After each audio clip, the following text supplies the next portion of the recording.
आपकी कुंडली के किस भाव में विराजमान है शनिदेव। यदि किसी कुंडली के प्रथम भाव, पंचम भाव अथवा नवम भाव में शनिदेव विराजमान होते हैं तो ऐसे जातकों का भाग्योदय बहुत ही मेहनत करने के बाद उदय होता है। अपने जीवन में ऐसे जातकों को अत्यधिक मेहनत करने का सामना करना पड़ता है।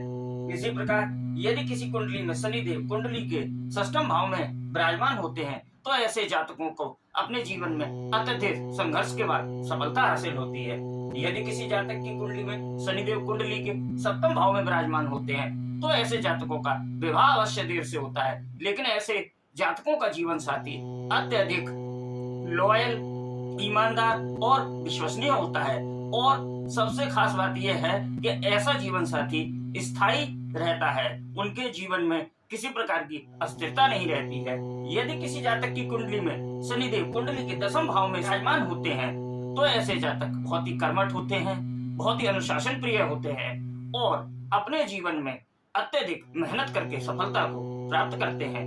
यदि शनिदेव कुंडली के एकादश भाव में विराजमान हो जाते हैं तो ऐसे जातकों के सपने और इच्छाएं बहुत बड़ी बड़ी होती हैं, लेकिन ऐसे जातकों की इच्छाएं काफी लंबे समय व्यतीत होने के बाद पूर्ण होती हैं, लेकिन स्थायी रूप से उनके जीवन में व्याप्त होती हैं।